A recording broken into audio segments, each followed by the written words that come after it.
আসসালামু আলাইকুম। তো এই যে আমাদের 7 নাম্বার প্র্যাকটিক্যাল কই আছে। ওকে,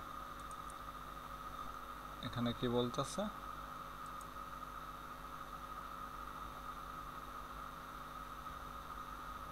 ওকে, ফোর্থ ইয়ার, আচ্ছা third year, session 4, question number 7। ও মেবি আমি এখানে প্রশ্নটা তুলিনি, মানে ডেটা সেটটা তুলিনি আর কি, সম্ভবত, নাকি তোলা আছে। আমি ডেলিভারি টাইম মিনিট, আচ্ছা, ডেটা সেট তোলা না এটা। The number of award earned by student at one high school. Predictors of the number of award earned include the type of program on in which the students was enrolled. Vocational হলো 0, general 1, academic হলো 2, and score on the final score on the final exam in math. আচ্ছা, এখানে বলতেছে number of award, যে কতগুলো award পেয়েছে। এটা depend করছে কার উপরে, যে কোন ধরনের প্রোগ্রাম সে এনরোল করতেছে, ভোকেশনাল, জেনারেল নাকি একাডেমিক, আর স্কোরটা কেমন, ফাইনালে ম্যাথ এক্সামে স্কোরটা কেমন। তো এটা হলো ডেটা সেট, ওটাতে আসলে ভুল ডেটা সেট ছিল। কয়গুলো? 200টা। ওকে, এখানে নাম্বার অফ অ্যাওয়ার্ড 0 থেকে, আচ্ছা যা থাকে থাক।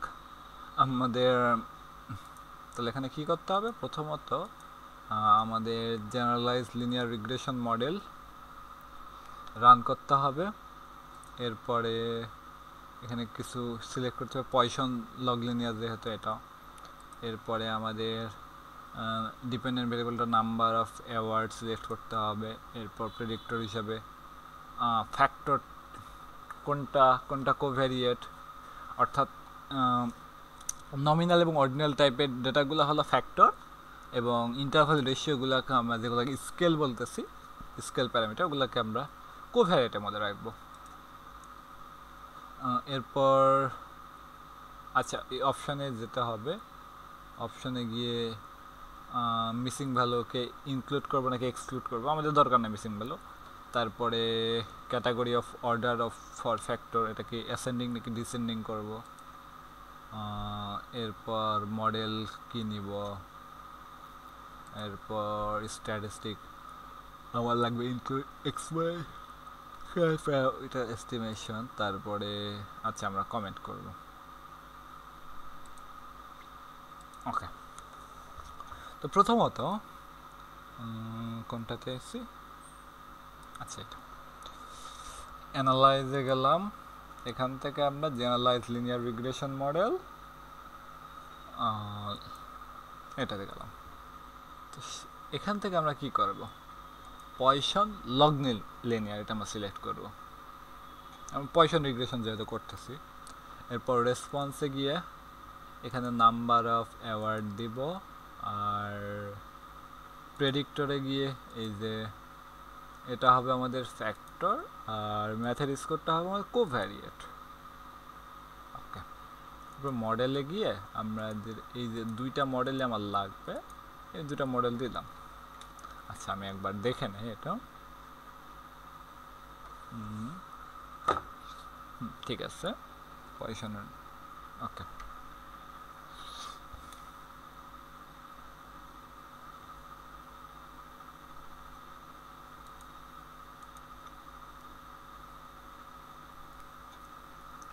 আচ্ছা প্রেডিক্টরে এখানে আরেকটা জিনিস সিলেক্ট করতে হতো, অপশানে গিয়ে আমাদের এগুলাকে এক্সক্লুড করতেছি, মিসিং ভ্যালু আর এলা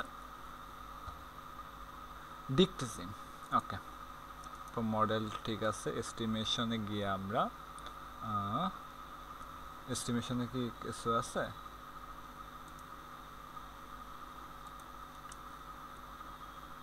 না, এস্টিমেশন তো কিছু নয়। স্ট্যাটিস্টিকে সরাসরি স্ট্যাটিস্টিকে গিয়ে আমরা ইনক্লুড এক্সপোনেনশিয়াল প্যারামিটার এস্টিমেশন। ওকে, তো আমাকে এই যে দিয়ে দিচ্ছে আউটপুট।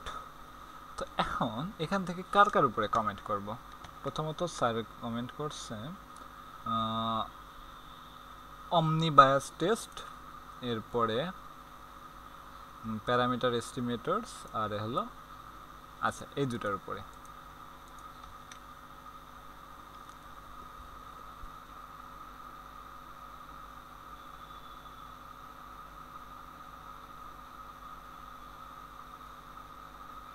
এখানে লাইকলিহুড রেশিও কাই স্কোয়ারটা আমরা কি পাচ্ছি 98.222, আর সিগনিফিকেন্টটা কত 0.5 থেকে ছোট, অর্থাৎ আমাদের নাল হাইপোথিসিস কি করবে, রিজেক্ট করবে। এক্ষেত্রে compass the fitted model against the intercept only model, এখানে বলে দিচ্ছে যে এখানে কোন টেস্টটা হচ্ছে আর কি। তাহলে এখান থেকে কমেন্ট আমি এখান থেকে দেখি, the likelihood ratio chi square test indicates the full model was a significant improvement in fit over a null model. Okay, যেখানে একটা সিগনিফিকেন্ট ইমপ্রুভমেন্ট আমরা দেখতে পাচ্ছি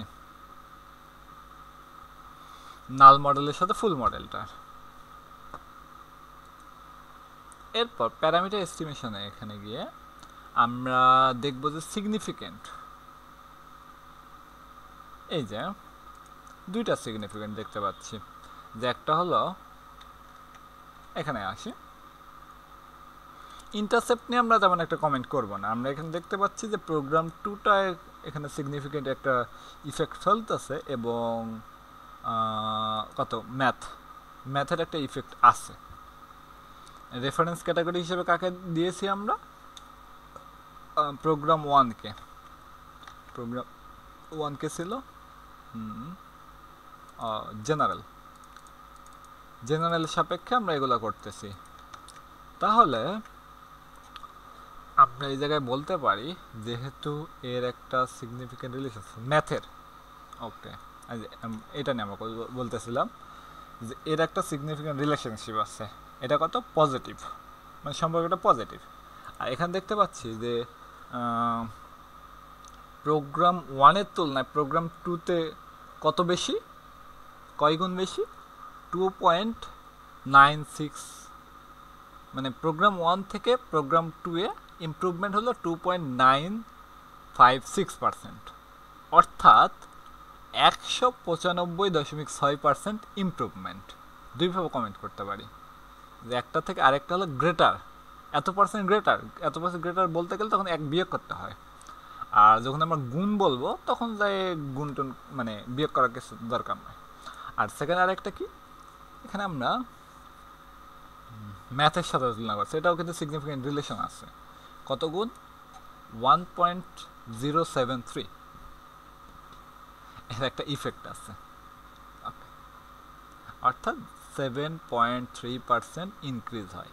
যদি আমরা ম্যাথের স্কোরটা 1 ইউনিট বাড়াই তাহলে ওখানে কত পার্সেন্ট ইমপ্রুভমেন্ট হবে? 7.3% ইমপ্রুভমেন্ট হবে। ওকে, থ্যাংক ইউ। এটা অনেক ছোট ছিল, আচ্ছা ছোট না যদিও,